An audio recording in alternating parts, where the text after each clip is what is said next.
email to Susan. Okay. I haven't opened any of my emails. What I said. Pieces?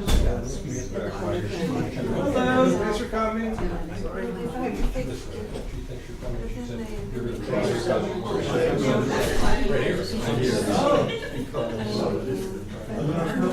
Yes, that's right. That's in case people get out. Anyway. Oh, there you go. Is this to advertise the dog park? Hi, here's my buddy. Hey, good to see you, of course. Hi. He's like, thanks, Mike, for coming back for me. The version.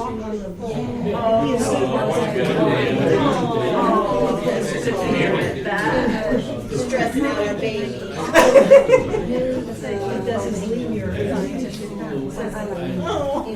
So cute. Lower guy just told him to take the baby.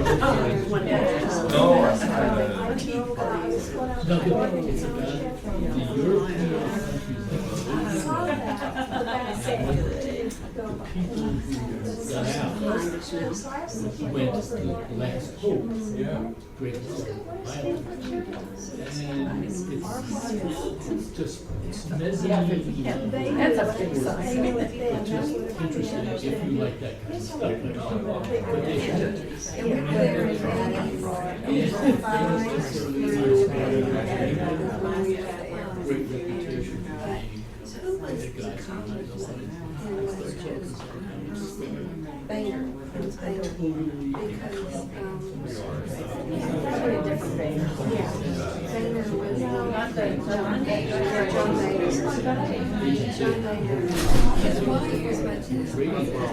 What's John Boehner?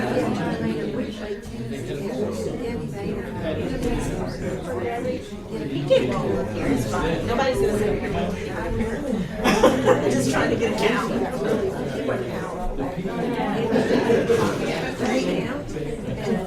Yes, you did. But anyway, They give them.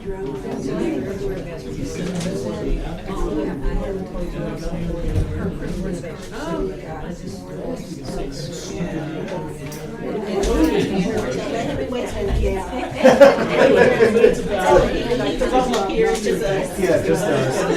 That would be better. There you go.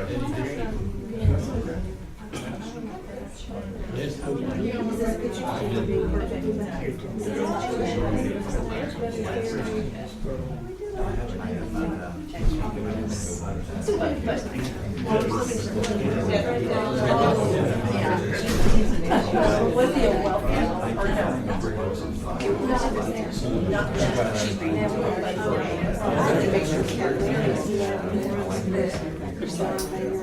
That's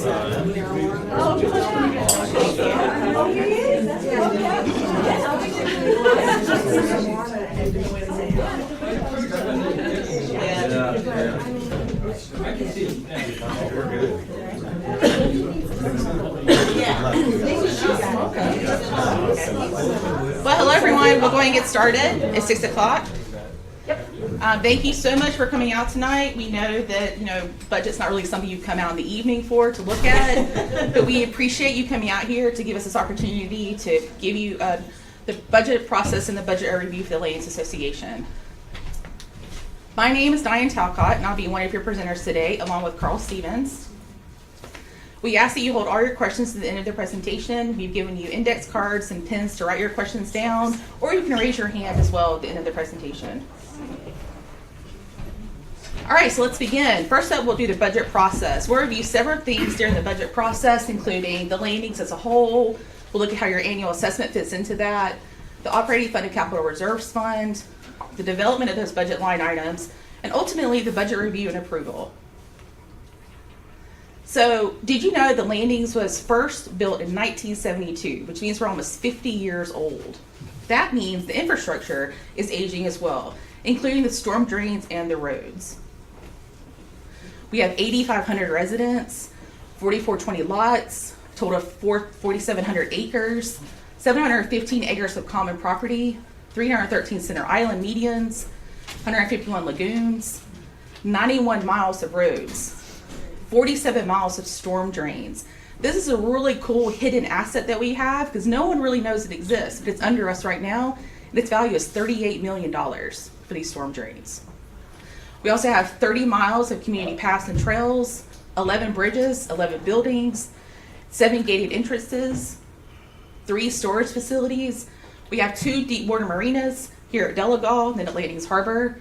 We also have the Delagal Sunset Pavilion, which you're in currently.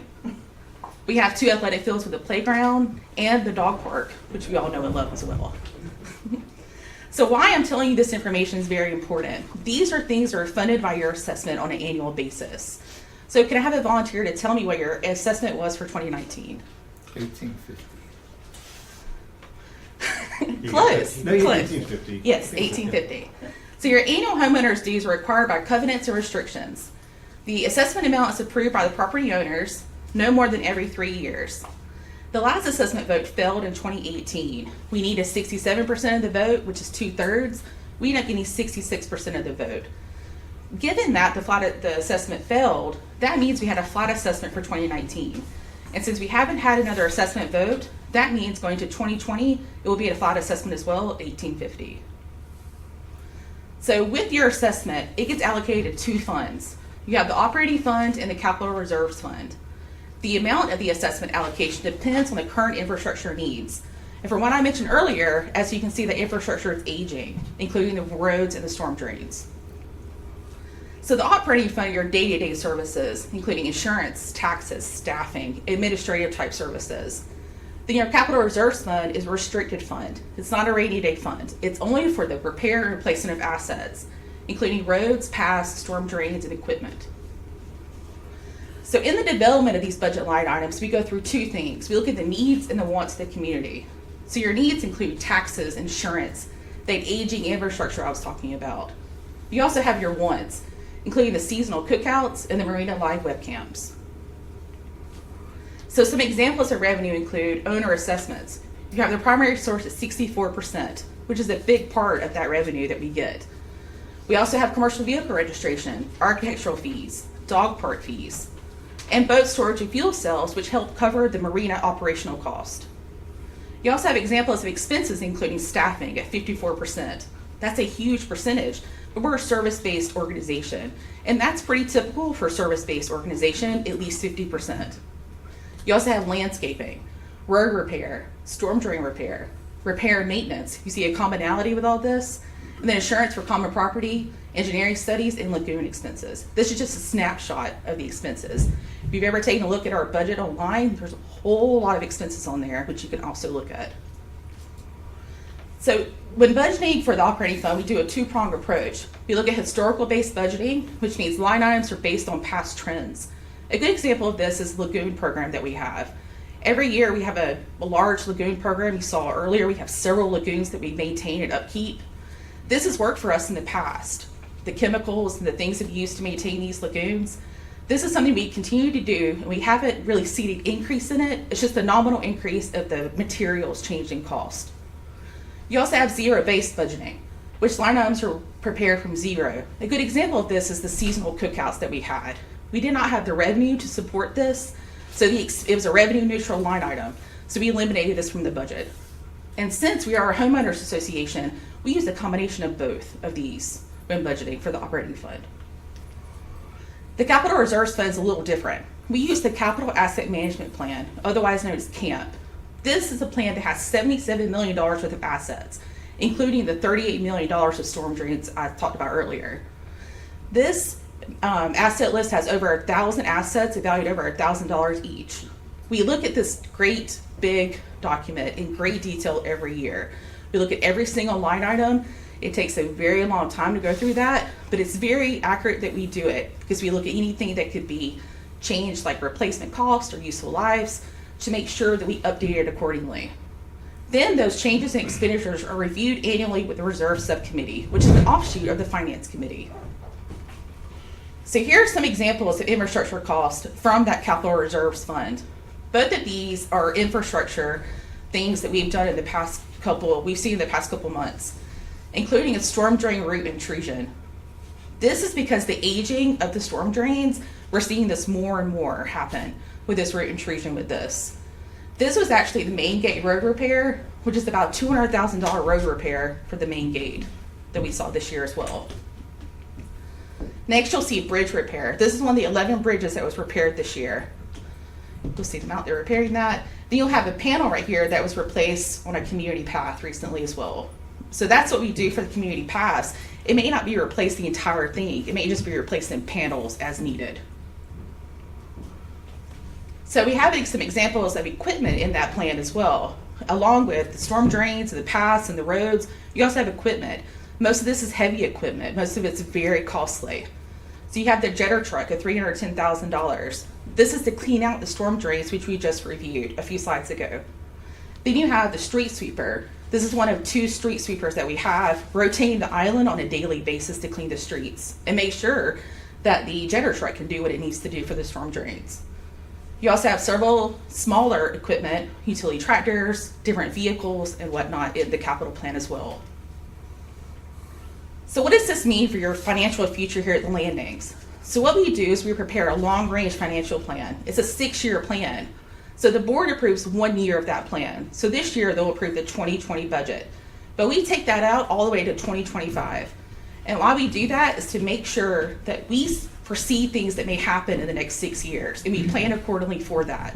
That's very important that we do that process. We make sure that any cash flows capture that, and we make sure that we get the detail behind that as well. So what I was saying earlier, the annual updates are made to both funds. So they're made to the Capital Reserves Fund and the Operating Fund to see if anything can be reduced to zero or eliminated from the budget. Any costs can be changed, and etc. Then we prepare cash flows. So cash flows are prepared and they're reviewed by the finance committees and the board, and then they're distributed as part of your budget book on an annual basis as well.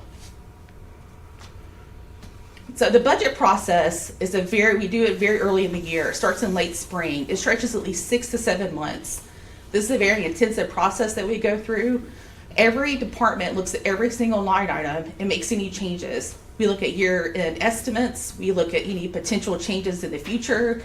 We budget for that 6-year long-range financial plan. And in doing that, we go through several iterations of cash flows and analysis and make sure that we're doing our due diligence behind that. So what that does is once we're finished with that, we have a draft. It's reviewed by budget liaisons, which are offshoots of the finance committee as well. Once it's reviewed by them, then it's reviewed by the board of directors several times with cash flows and other analysis as well. So it goes through a very, very lengthy 6-7 month process. Once it's reviewed by them, the budget's then approved by finance committee and the board in December. Then the budget book is distributed and posted online for the community. So it's a very lengthy process, but it's worth it because we make sure that data is accurate in there. So next up, we have the budget overview. So Carl will be presenting that portion. All right, thank you, Diane. I'm Carl Stevens. I'm the Assistant General Manager for the Landings Association. Thank you for coming out tonight. We weren't sure if we were going to have anybody show up because we like budgets. It's exciting to us, but it might not be to everybody else. So thanks for coming, and thanks for certainly people watching at home or viewing it later on. Diane mentioned the budget book online, so we do a PDF of it. For our reference, we print out a copy so we can refer to it in different meetings and all. And you'll see it's, I really encourage you, if you haven't gone online, it's at landings.org under governing documents. You need to have some time. It's 304 pages long. So again, exciting to us. We like putting it together. We think it gives a good overview of what all the association does and helps answer questions. It breaks it down by different departments. What's Public Works going to be focusing on next year? What is the Marina is going to be focusing on? So it's one of those things that it really helps us plan for our future, especially that next year. Diane mentioned about the 6-year plan that we do, and that's certainly operationally. In reserves, we go a little bit further out, 30 years, but we'll take a look at that as well here in just a second. So we're going to take today an overview of the differences in the association's operating and capital funds from 2018 to 2020. Next month's event is where we're going to do a deeper dive in that. So we're going to say, hey, since we've had flat assessment since 2018 to 2019 to 2020 now, since we don't have a scheduled assessment vote, then what changes have we had to do?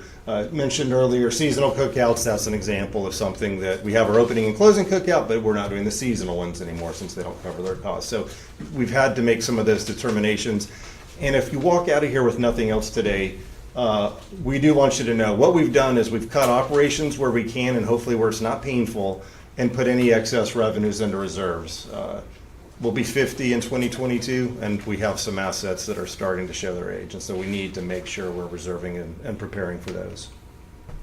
Here you see the operating fund comparison, and this is a little funky, so I'll walk you through it real quick. The blue is the revenue and the green is expenses, and so you see in 2018, not a huge difference, bringing in a little bit more revenue actual by the end of the year than what the expenses were. And now you're seeing 2019, well, there's a big difference. We're saying, well, wait a minute, we're going to spend $1.1 million more than our revenue. How is that possible? That's possible because we have a policy that for our operating fund, our minimum amount in the operating fund is 2 months operating expenses. So for us, that's about $1.5 million. What that's going to allow us to do is later this year, we will reallocate some of the assessment allocation for this year over into reserves, again, putting any excess cash in that. So we're not going to stay any higher on our operating fund than our minimum. Our minimum is 1.5 million. We're going to draw down to that. And then you'll see next year, and as Diane mentioned, we look 6 years out, we'll be matching basically our revenues and expected revenues and expected expenses. So we're staying right at that 1.5 million amount. So you'll see a decrease in the operating. Simultaneously, you'll see the increase in the reserve fund. So you're seeing more money being allocated to reserve here than the expenses. That's because, again, on the previous slide, we're reallocating more. And then it starts settling back down into a more normal trend. Now, when we start looking at cash flows, which we'll either have in the November budget workshop or December when we look at the reserves, when we look at the cash flows, you'll see we'll start exceeding without an assessment increase, we'll start exceeding our capital revenues pretty rapidly, and you'll see a rapid decrease in the capital reserve fund. So that's something we'll look at either in November or December's workshop. We're still just starting on that presentation at this point. This breaks down, these continue to change daily and weekly as we get better numbers, year-end estimates and the like, but this is snapshot in time. I think Diane said snapshot in time of what we're looking at as far as staffing, landscaping. Insurance is a big one. You see that's our third biggest item, and that certainly came in handy after the storms we had. Matthew helping rebuild the Delagal wet slips. Before that, helping redo some of the wet slips at Lanings Harbor. So it's a big expense, but it's definitely come in handy for us as we've been safeguarding the assets over the last few years through all the storms we've had. This is also going to be posted online. It's a bit of an eye chart. I get it. So we'll post it online tomorrow too, so you can go back and reference it and look at the numbers, realizing we're continuing to tweak as we go along here and there. Same with the expenses for the capital reserve fund. Roads is always right up there, 750, a million, somewhere in that neighborhood. Diane mentioned that $200,000 road repair. That was an unbudgeted road repair. This is what we plan to do next year based on engineering studies and based on Public Works Committee reviews and what roads really need it the most. But then we're starting to see things that are failing prematurely that we were not expecting. That $200,000 road repair was not originally budgeted for 2019. So you see things could crop up. Same with storm drains. We just had an item that came to the Finance Committee yesterday that is a $60,000 repair. It's a storm drain under a road near the dog park that not only is a storm drain failing, but it's now causing a failure in the road. The road is falling in. So we had to do an emergency. We're trying to get them out quickly next week to be bringing them in and get an emergency repair and replacement done on that. The point I'm making on that is these are assets that we're planning for, but then we have some surprises as we're getting a little bit older as a community.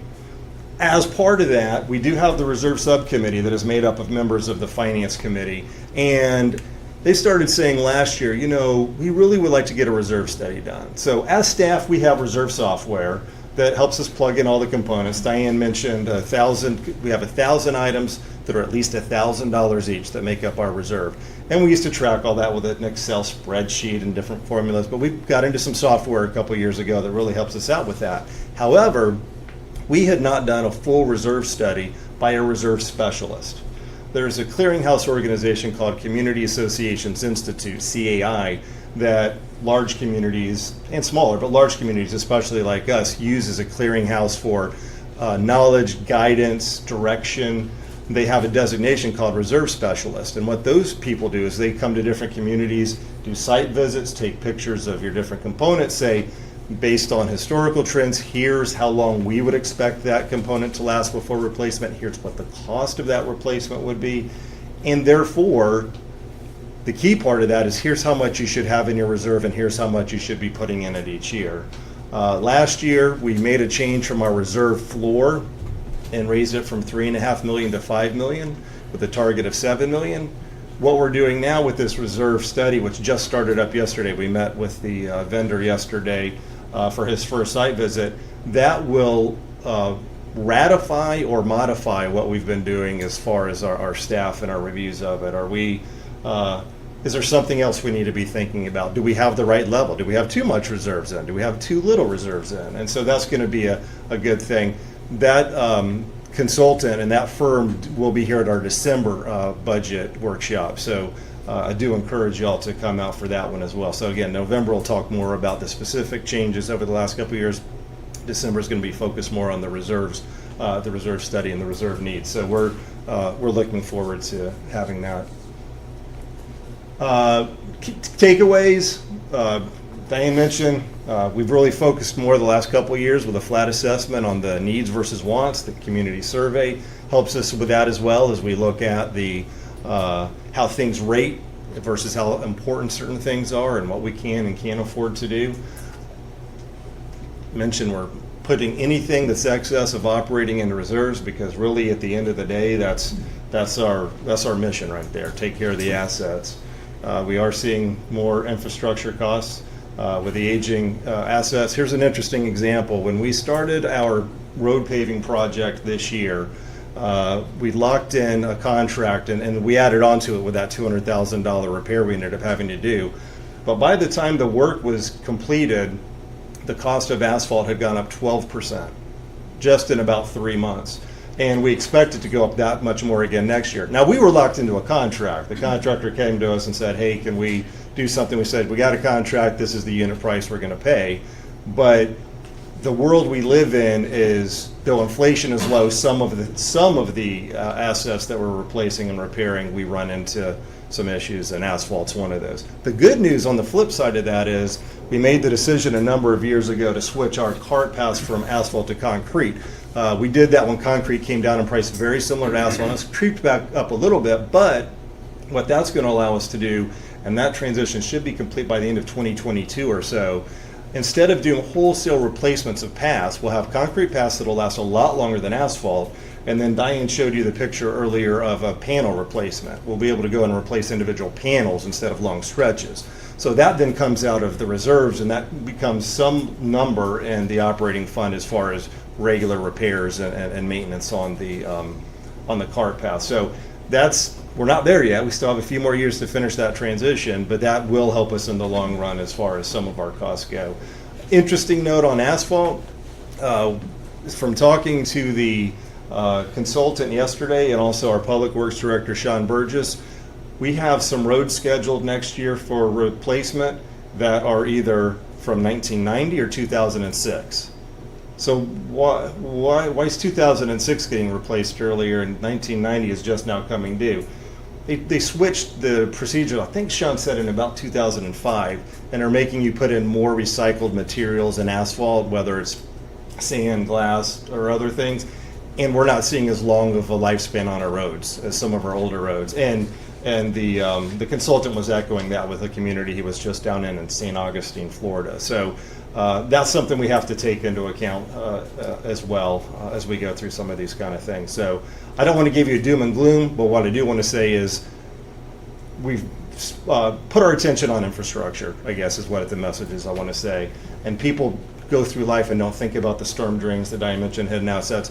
We're thinking about them a lot because they're starting to fail on us. And along the east side of the community, they have A lot of them have corrugated instead of concrete. Luckily, there's a procedure in place that we're now using to slip line them, and that'll extend the life as long as the structure's in good shape and it's just having separation of the seams. That'll extend the life another 30 years. So we're looking at the cost engineering, value engineering of stuff that we can, but we're learning. We're about to be 50 years old. That's the Lanings Association. So yeah, we're feeling it. We're feeling it, and it's accelerating for us a little bit. So that's the overview. Again, we're going to get more into numbers next month and then into the reserves in December. But what we want to do now is, I know some people may have either written down questions or you just raise your hand and ask questions. And we are happy to take whatever questions and hopefully be able to answer them for you. And if not, we'll get back to you about them. So who has the first question for us? Thank you. Okay. Well, let me see. I didn't bring my peepers. Hold on a second here. Okay. I can read the questions. All right. Thank you. I should have remembered. It says, what work projects have not been done because of the flat assessment? So what work projects? I would say we have pushed back. The main one is we've pushed back either the replacement or extensive repairs on the the Landings Harbor dry stacks. That's been one. Playground, we had a bigger project. Playground's interesting. We had a project in effect for about $100,000 in our camp about 4 years ago, capital asset management plan. And let me just talk how that works. That's one big reserve. We schedule out items, and for years we think we're going to do things, how much we think it's going to cost. Diane mentioned we look at those every single year to see what really needs to be done or what can be moved or delayed or things like that. So as we had gone along over the 2 or 3 years, different groups had been meeting with who use the playgrounds and the athletic fields, and it had increased in scope to, well, let's replace the track around there, and we really need to reposition where the equipment is to get better use out of it and to take more advantage of the shade, some better traffic, and connect better to the Franklin Creek campus area, because people certainly go back and forth between there and our athletic fields. So that got into a bigger project that we were hoping to fund in the last assessment, and it didn't happen. So that got delayed and scaled back. However, we have put together an athletic field complex committee that Jim Van Epps on our board is helping out with, and I think 6 other residents. Right. 6 other residents. We had a good response and picked from a good group of people to get to 6 to start looking at what really is needed for, cradle to the grave entertainment and recreation out there. So that's a big component too. So when we talk about having another assessment vote, we want to complete our reserve study. We want this group to complete its work to see what would be included. So those are the 2 main ones that come to my mind directly as far as big projects. Again, we've cut operationally in different areas, some more noticeable than not, and we'll talk some more detail about those next week. Next question is, how is the reserve fund contribution amount determined? Is it really what is left over after operating expenses or deducted from total revenue? So that's an interesting question, and I think the reserve study will help us better with that. We've done a blend in the past where, yes, we need to meet our operational level, but what's the right operational level?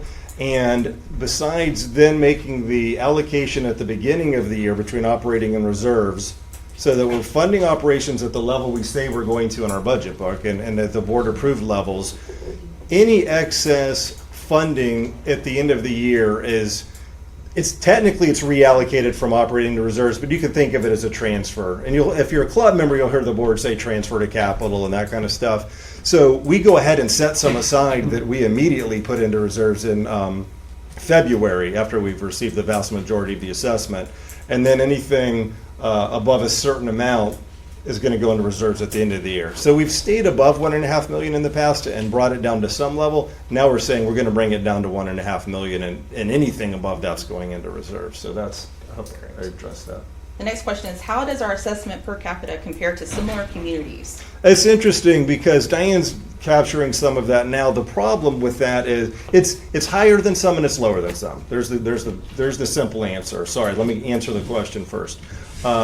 The other communities that may include golf, or they may include a pool, or they may include a restaurant or something like that, or they may not have security at the gates or something like that. So I would just say we're higher than some and we're lower than some, and we are doing some benchmarking. We do that every time we go out. We used to do a list, I would say probably going back 10 years, when we would have assessment votes, and then people didn't like the communities that we picked to compare to, or we had the apples to oranges comparison. So it's challenging to give a definitive answer other than we're kind of in the middle. Right, I Yeah. would think that as well.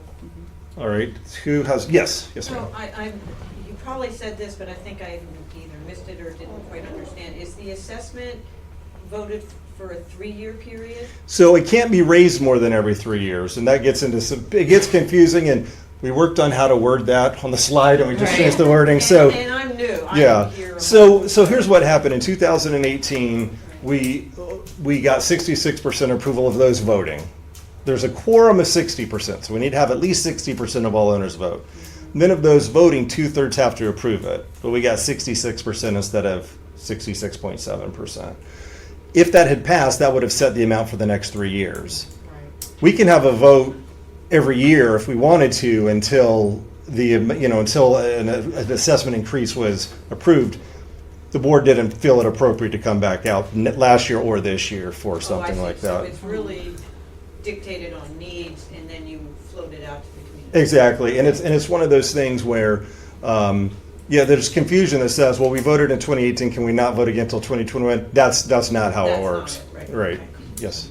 Can I follow up on Oh. that, please, just a second? I paid close attention to this stuff, at least I thought I did, and I was not aware of any of what you just said, and I've lived here for 5.5 years.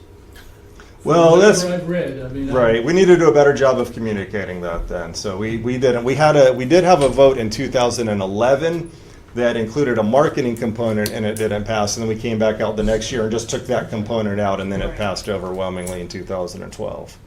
So we do have the precedent on that. Oh, sorry. I'll come back to you in just. Gary, let me come back to you in just a second. I saw back here first. Yes. Concerning the infrastructure expenditures, what's the highest cost there? Is it roads? Is it sewer repairs? Well, It's roads on an annual basis. The asset value of the sewers is higher than the asset value of the roads. That said, the annual cost on the roads is higher. And it's an interesting question because we just talked to our consultant yesterday. When you look at how much money is in your reserve fund, there's different calculations on what's the right amount, and we'll have that discussion and go through the different options in December. But you also, one of them is what percent funded are you? So think about if you have an asset that costs you $100,000 and you replace it every 10 years, well, after 5 years, you should have $50,000 in reserves going towards it. That'd be fully funded. For us, with the storm drains, we'll never replace all 38 million at once. We're doing these repairs as we go along. So we're trying to put in the right allowance. Is the right allowance each year a spend of 300,000, 400,000, 500,000? That's what we're trying to work through right now as part of this reserve study. But on a year in and year out basis, roads is going to be your number one item. We have 91 miles of private roads that we have to pay for. Gary. Approximately when would be the next time that the membership will be asked to vote on an assessment? Not finalized by the board yet, but we are looking at potentially next year. Okay, so that would be November of, It would be sometime next year, but it wouldn't take effect, if there were a successful vote, it would not take effect until January 1, 2021. Because the assessment vote isn't good until the subsequent year, starting January 1, and our fiscal calendar starts January 1. Yes? What was the 2018 budget revenue compared to actual, and same thing with expenses? Some kind of comparison to see how good your budget process is? I don't have that offhand, but we definitely created that. I just don't have that with me, so we can address that offline. But what's your feeling? I think we get better every year. I think we've made one big change this year to our budget process, and that is to not assume full staffing. We are having a hard time getting staff. And in the past, we've budgeted full staffing, and then we've ended up having a variance of maybe $100,000 or $200,000. Again, that's going to go to reserves, so it's not the end of the world. But that said, we have learned that in security and in marinas, we, especially in security, we're having trouble with staffing with this low unemployment and what we're willing to pay. And so next year for security, we're budgeting at 90% staffing, and marinas at 80% staffing. Doesn't mean we're not, getting it done, but that's a change that I think has been our biggest weakness in our budgeting process. Yes? As a homeowners association, you have staff. Is there the annual income or annual being paid per position, something that we? Yes, we do have that in the budget book on page 40. So if you go online, lanings.org /resources will get you right over there. And if you go to governing documents, the budget is one of our governing documents because it sets that. Page 40 is our salary ranges by position. Yes. Does it say there are 2 in this Yes. category, 4 in Yes. this? Yes. whatever? Yes, ma'am. It sure does. Good question for you, Carl. Oh, okay. Sorry, we've got a written question. Thank you for Yes. the eyes, Diane. Our next question is, could the stump grinder be used to hire out TLA employees operating it so that residents could put money back into TLA instead of paying outside vendors to remove stumps? Let me address that with, first off, we'll take that back and we'll look into that. We'll take a look at that. I will say, Public Works, the only reason we're not budgeting Public Works at less than 100% staffing is, and we're having trouble staffing some of that, is we hire on temps when we can't. So we're having enough trouble getting our Public Works crews to get their day-to-day stuff done versus coming out and doing something else. Not saying we can't take a look at that, and we certainly will. The other interesting thing on that is the reason we have a stump grinder is because after Hurricane Matthew. If you were here during Matthew, you know there were thousands of downed trees, including on common property. So we were paying $75 per stump to get it ground, and we said, guess what? We can buy it's a used stump grinder for $30,000 and do it ourselves. And I think we made our money back within a month on that one, versus if we had to pay to grind the stump. So Right. it's long since paid for itself, but we'll take it back and look. I'm just saying we're having enough trouble getting Public Works staff other than temps who can only then do the basic things Right. to potentially expand that out. Yes. Oh, let me come over here. Yes. Or I'll come over here, so I'll stay in the. So roads, regular road maintenance comes out of these capital expenditures. It is. You project right. based on life and all of that. Yes. So after Matthew, I have to assume we had a lot of accelerated decay on the roads with those heavy tree trucks for months on property. Right. So what do we do with that? Well, so that was, and we think a lot of that had to do with the $200,000 repair we just did behind the main gate. So you've got that roundabout turn there, and you've got heavy trucks coming through, and you've got them pushing the asphalt, and you had all that rain and all that kind of stuff. So we're definitely seeing that. One thing we're looking at is limiting where heavy trucks can go, and we're making sure we're rerouting them instead of going through midpoint. And we're having issues with the brick roadway out there. I don't believe they make that same kind of brick anymore, so we're trying to save what we have. But that is one that we've been talking about internally, is how can we limit the heavy trucks. Interesting point on that. A lot of people then would say, why don't we have one provider for garbage and limit that amount? Would love to have that. To do something like that would either be a covenants change or a big increase in the assessment for everybody. So it's not a nut we've been able to crack at this point, but that certainly is something we look at. All that said, we do, and we benchmark and we increase periodically the amount that the commercial vendor fee is, and that is to help pay for the wear and tear of the roads. And I believe we're up to about 800,000, somewhere in that vicinity of what we bring in annually with the commercial, or used to be barcodes, but RFID tags. I guess my question more was, that was a big unexpected expense probably in the next few years. We didn't anticipate fixing those particular roads. So Right. how does that balance with other things we thought we could pull from? Well, right. I mean, I think to be determined, are we going to see more road failures like that or not? I can't speak to that at this point. I will tell you, we have our Public Works Committee go out and look at all the roads every year, and periodically we have our main engineering firm, Thomas & Hutton, come out and do an inspection. They just did an inspection this summer. So they gave us an updated list of here are your priorities over the next few years. And so that's where we start, well, I don't have it up there, but that's where we start factoring in the cost for 2020 and what we think it'll be for the next 6 years. We've identified what we believe the roads will be for the next 6 years, but weather can change things or they can fail prematurely, or if they last longer, then we move them back. So. And there's also leeway between the cart paths and the road. So if you have a really urgent cart path, you may take a little out of the road budget, or if you have roads that need it this year, you might push a little over from the cart paths. That all happens in Public Works with the engineers and the Public Works staff. Yes. So Oh, either one.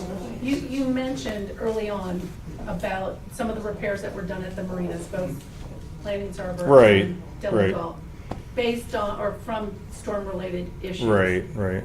Doesn't the insurance claims? Not all of it. cover So, all of it? not all of it. First of all, you're going to have a deductible. And then second of Yeah. all, Landings Harbor, interestingly, they didn't total it. Rightfully so. Not all of the fingers were destroyed, and there were some reusable assets. And since they didn't total it on out, we got a percentage, and I want to go back and say it was about 68% of the value, somewhere around 70% of the value. But we were faced with a decision at that point then of, do we just replace the parts that were totaled out and have this older stuff that is not the same system, or do we replace the whole thing? We made the decision to replace the whole thing. Insurance did cover, I want to say, $1 million of that. This is going back now a couple of years, 1.2 million of that. But then we still had several $100,000 more when all was said and done between the deductible and the part that wasn't covered That was a by several insurance. month process, which we fought with the insurance for that money. Yeah. That was a very I think lengthy that almost process. went on a year. Correct. Yeah. That was a year process for Yeah. us. Oh, over here, yes. I noticed the landscaping was 1.13 million, or 12% of the budget. A lot of people are concerned that landscaping is a little out of control, the expenditures. And is it ever considered do you reassess the expenses with the landscaping company? I just see waste, and I am concerned that maybe some money could be saved in that budget. Yeah, there's a couple of things on that. One, that's been basically a flat budget going back, I want to say, about 8 years. We have negotiated flat rates with our contractor. Brightview was Valley Crest, and before that ECI. They keep having consolidations.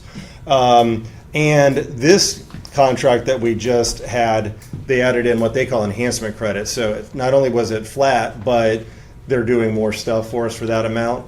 One thing, though, we are looking at is scaling back the work. It's not in that contract, but it's a line item, and we'll look at it next month.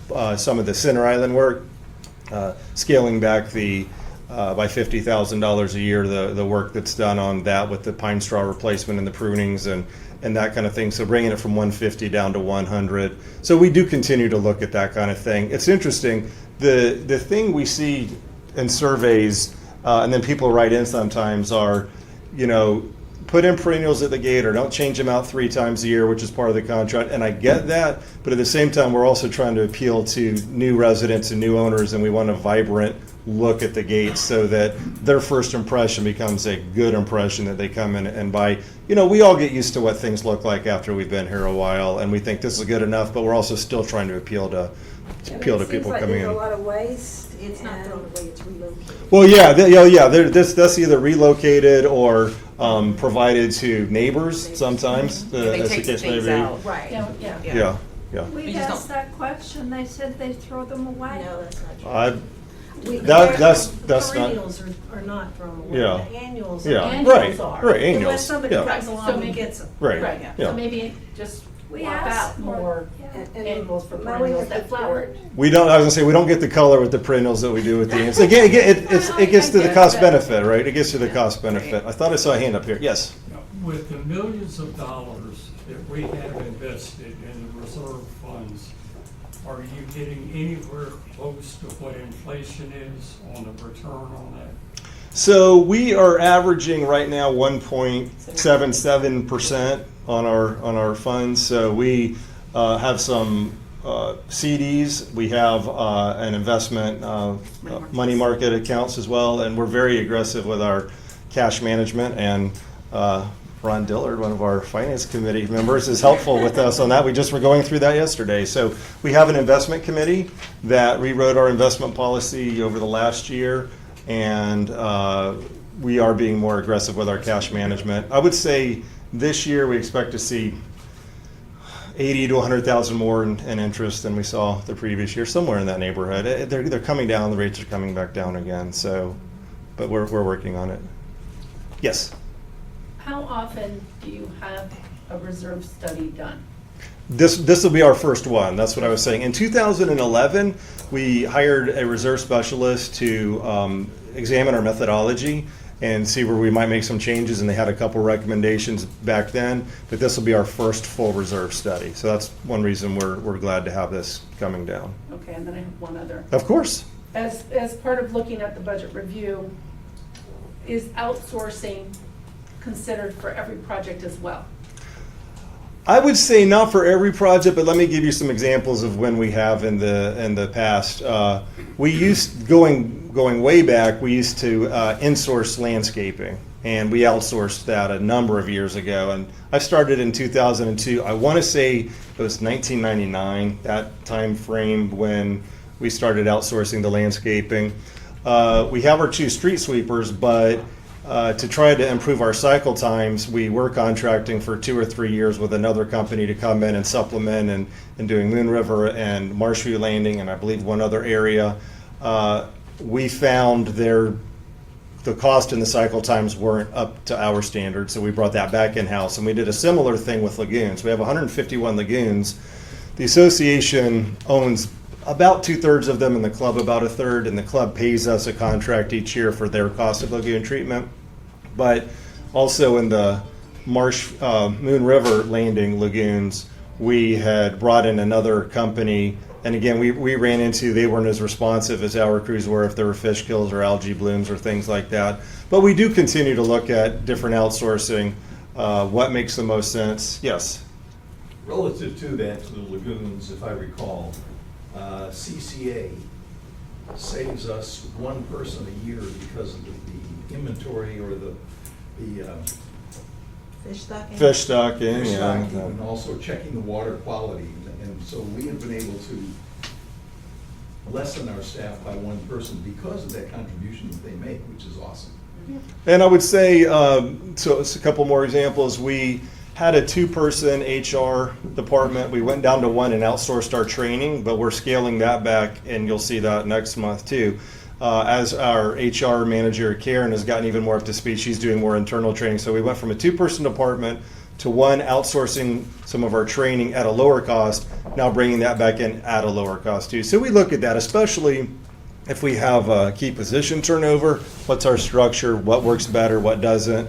We had some turnover in our community development department over the last year. We think we have a good core of 4 people now, but we changed the structure when we had that. So we always look at how can we do something better. Our problem has been, are they doing it to the standard that we demand? All right, who else has some questions? I've got one. Yes. Everybody else is- Yes. Have the property and casualty insurance deductibles changed since the storm? So the deductibles I don't think have changed since the storm. Our value of Delagoa Marina is a little bit higher since it's been rebuilt. I will say we have a property and casualty insurance committee made up of current and retired insurance industry experts, and we get together each year and look at all of our different lines of coverage. And we, as part of that, we look at, well, if we take on a higher deductible, what's our premium going down? So if we go from a $50,000 deductible on this line to $100,000, what's our premium? We looked at, I can't remember the line in specific, but we looked at one of that this year, and our premium went down like $350. So we said, we're not going to retain an extra $50,000 in risk to save $350. But those are the things we look at every single year is, do we have the right coverages? Do we have the right values on our assets? What if we take higher deductibles? What does that do? And of course, they shop the market. So we're not necessarily locked into different carriers each year. When it makes sense, we change.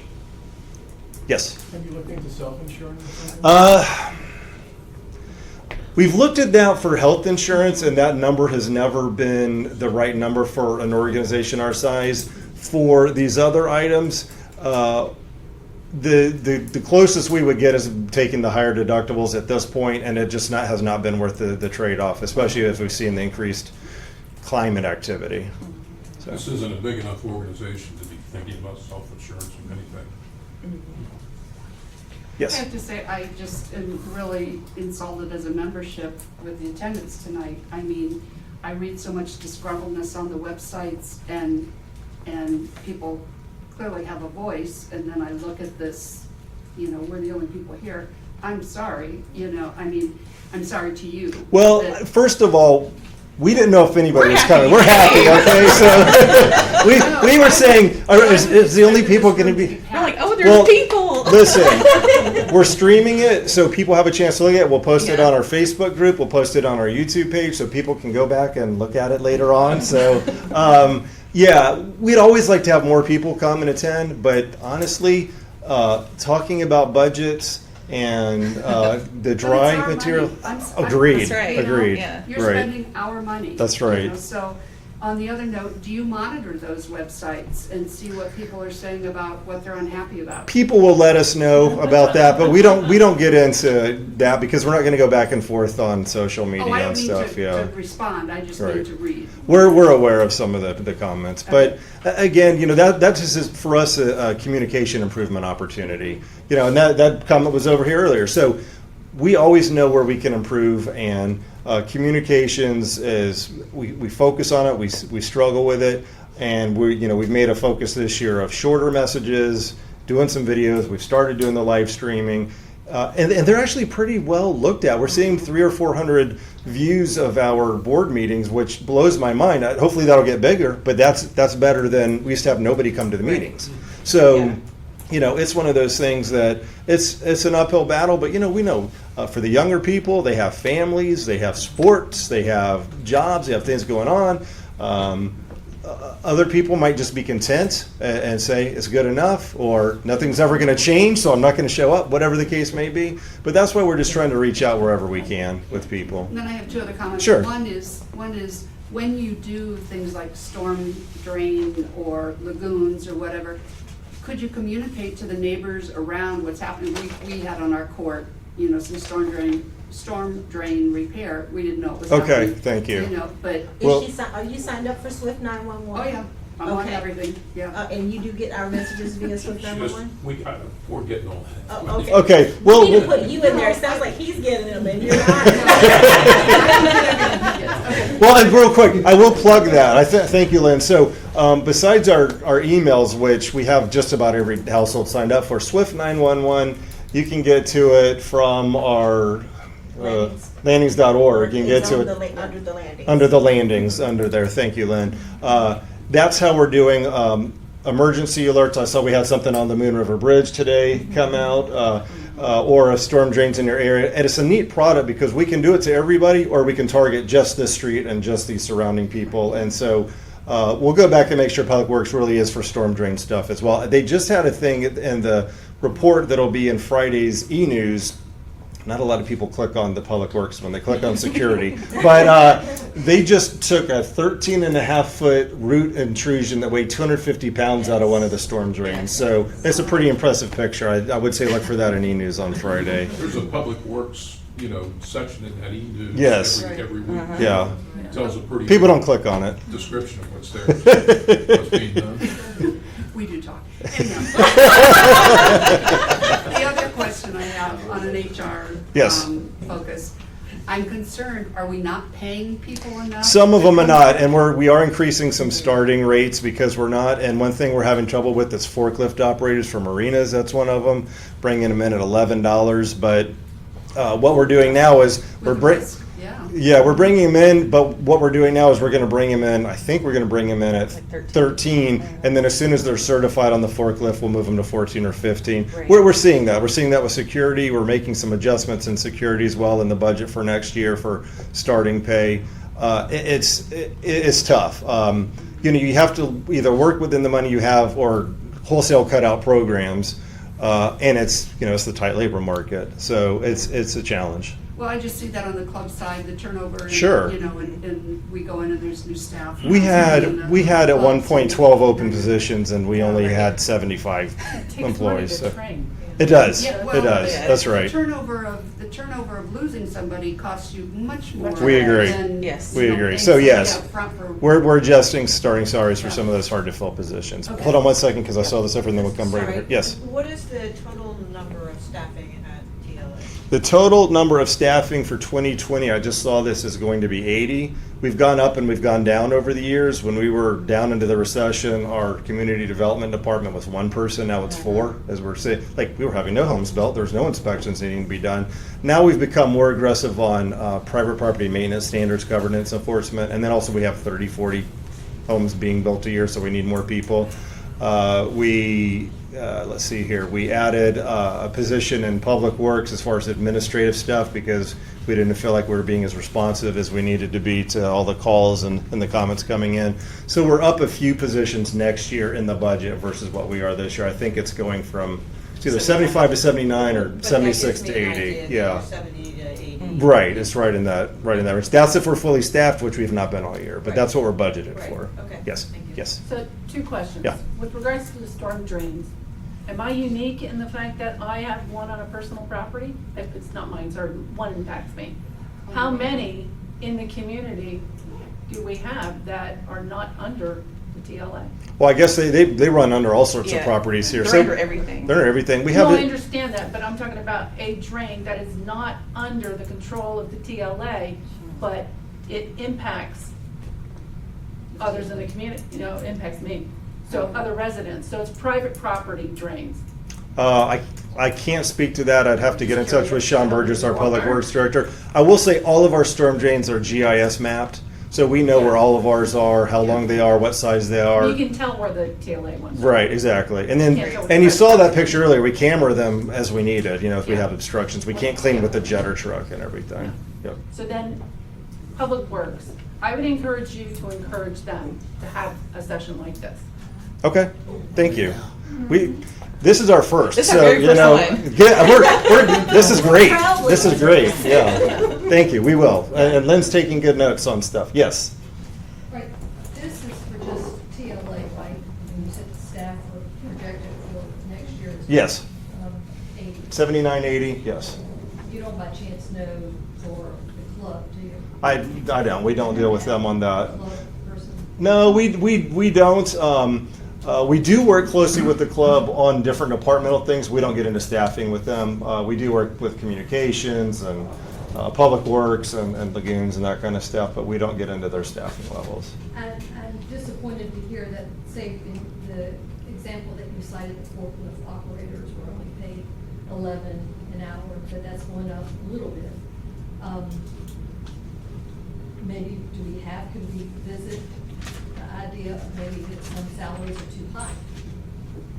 Well, Or could be adjusted a little Right. bit so that we can Right. comfortably have good salaries to, we try to pay to get the right people for the right level of service for this community. I think that's how I'll answer that one. So, thank you. Yes. One of the things with the incorporation vote and the assessment vote was that TLA wasn't having transparency, and I think the changes that you all are making with the videotaping, the live feeds, meetings like this is a big improvement, and I thank you for it. Thank you so much. Good, thank you. And I know it's been at the urging of a lot of people in the community, and I think time has come and is overdue, and I appreciate that. And our board's excited about it, and we're excited about it. Again, you're disappointed the number of people came. We're just happy you showed up. We're used to board meetings where nobody would come. So this to us is this. We'll take this. So thank you. I And appreciate we're hoping that. once people see videos online, they'll come to our next 2 as Right. well. Right. Yes. Could you put the slide back up showing revenue versus expenses? Sure. That one, yeah. Operating. That operating or capital? Let's look at operating. Okay.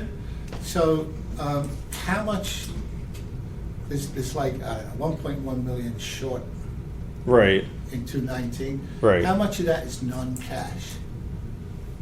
how much of that is depreciation?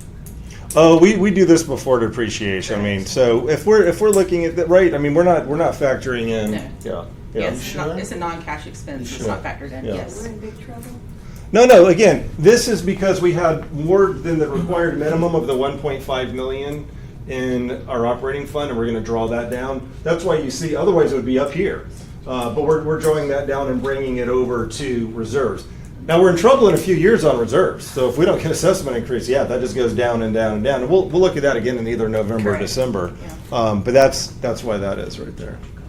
So would you say that on a cash basis, you run pretty much even? I would say over the next few years, we'll be running a pretty substantial deficit at our current assessment amount based on our capital reserve needs. Say that again. Based on our current assessment amount, 1850, over the next few years, we're going to be running a pretty big deficit based on our spending that's required out of our capital reserves. Okay, can you put a percentage on that? I can't today. We're still working through some numbers. I can't do Yeah, that the today. budget's still being worked on. Right. Even with new houses being built? Well, that's not bringing us in more revenue. The lots were sold years ago, so they still just pay 1850. Right. Yep, right. So, I'm sorry, the reserve fund minimum was changed to 5 million. That's correct. And the target goal was 7 million. Right. Right? So in the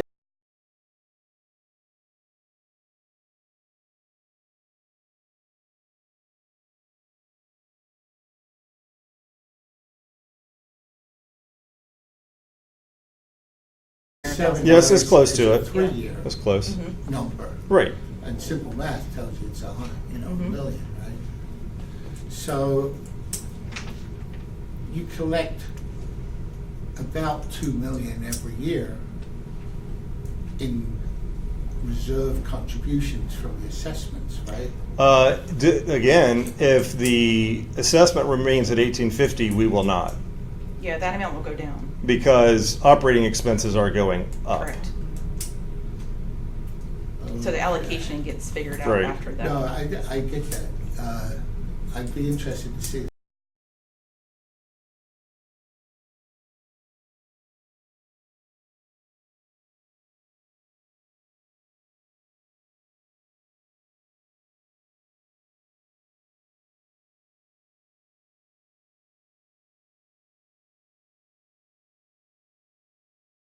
Would be in December, that Yes. part of it, but yes, The 2020 budget workbook comes out in December. in December. Right.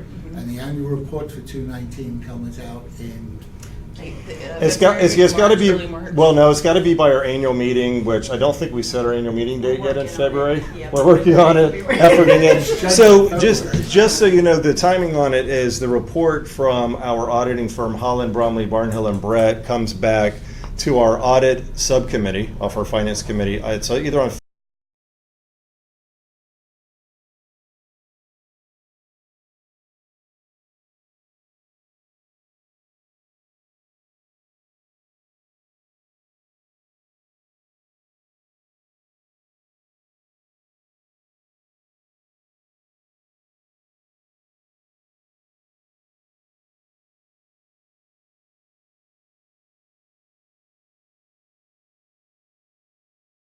February 5th or 6th next year. So that's when the stuff gets finalized. That's when we'll put out the annual report in advance of the annual meeting.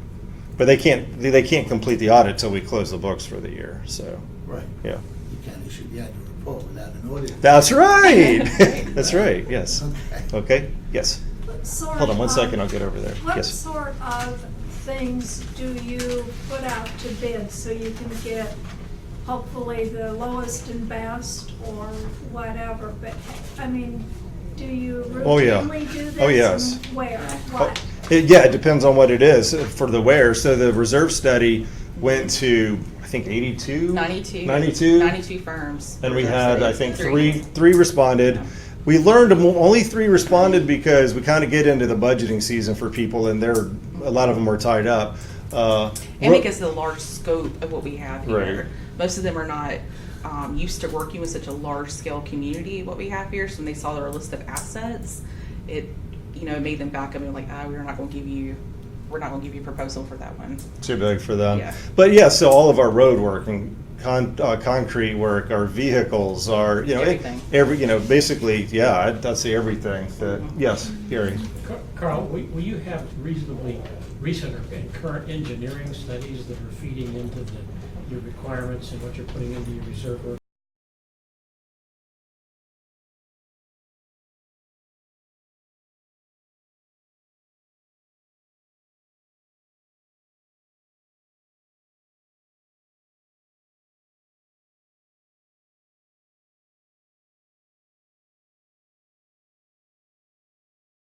Modules and parts, and also our marinas manager, Rory Joes, is in the process now of taking that report and laying out, okay, what years do we need to do what, and what is the cost of that? So that'll get factored into our reserve study and what we need going forward. I had a hand up back there, yes. Can you talk a little bit about the process that you follow and the criteria you use for, your discretionary or things that you pay for, say, out of capital reserves? So like, for example, the playground upgrade or street lighting or something. And why I'm asking this is because after the assessment increase didn't go through, some emails came out about, okay, well, this is the consequence. These are some of the things that won't get done, and listed in there, just off the top of my head, I remember something about this, the playground upgrade, Right. and street lighting, Right. and some other things. And of course, you know, all of this generated a lot of discussion among people, at least among people I was talking with. First of all, nobody had really even known that that's what our assessment might have gone towards, and there was never any opportunity for input, like, you know, what percentage of households really wanted a playground upgrade or street lighting or something, so there wasn't any kind of input that way. But also just, again, just not knowing that, oh, that's what our assessment was going for. If we could have that information before we vote, or if there's just more input from residents into what projects you're actually talking about, because maybe there are other projects that a greater percentage of households would have preferred to see. 2 points about that one. First of all, thank you very much. That gets back to our communications and our challenges and getting through. I will say those things that were listed were in the voting packet. We could have done a better job of highlighting that and calling that out, and that's loud and clear. The other thing is we plan to have budget workshops or assessment workshops when we do have an assessment vote. So if we have one next year, I think we'll probably need to do it at Plantation or something to have a bigger room. But we're talking about setting up stations where people can come through and talk about different projects, or here's things that are getting included, or here's your public works station to give some feedback. We've done that kind of thing before. It's been a few years. It worked out really well when we did that. So I think some of all of the above as far as trying to get feedback from people. And what you're saying, we definitely have heard. So I do appreciate that. Can you talk a little bit about how you come up with these ideas Yes. for a playground? Yeah, so that's what I was mentioning earlier as far as that grew in scope from a like-to-like replacement of about 100,000 to Public Works had been meeting with all the different user groups of the athletic fields, not just the playground, and that's when it grew. Now, hindsight, like you say, we should have been more clear that are we going to do a like-for-like replacement, or is this something that the community wants to have this involved in? Street lights, that's something that we hear about in surveys. It's a fine line. I started here in 2002. I never heard it was too dark. Now I hear it's too dark, and it's a fine line because people don't want light pollution. But that's one of the things we were looking at. Well, is there something we can do on the street signs that's not light pollution that can help better direct people at night when it is dark and that kind of thing? But that fell under that's an upgraded thing, and so that was baked into the assessment, just like the whole athletic field replacement. And so when those didn't pass, we said, all right, we're not adding to it. So to bring it back around to the reserves are focused on the repair and replacement of already existing assets.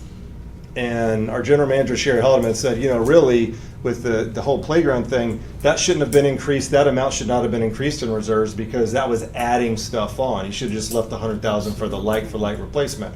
Hindsight, she's exactly right. That's how we should have handled that. If we do something that's a new asset, like when we added Wi-Fi out here, which we ended up using some Comcast money to do that. But if it's something that's new, we're taking that out of operating cash, and then it's going into reserves ultimately for the replacement of it. But if you see it in camp, that means it's already existing, and it's supposed to be basically a like-for-like replacement on something like that. Who else has a question? Well, thanks everybody for coming. We really appreciate it. Thank you. And Diane did a good job in her presentation. So thank you. Please come next November, December. Come when we ever start having assessment workshops, because this is a good chance for we're glad it wasn't one-on-one feedback, Right. 1-on-30 feedback or something. But we really appreciate everybody coming and just. Please tell your friends to come next time as Yeah. well, so we have a good. We hope we get to bigger standing room turnout. only at some Yeah. point. So, thanks, y'all. Tell Sharon she can do the rest. Okay, good. So we've done well then. Get your approval.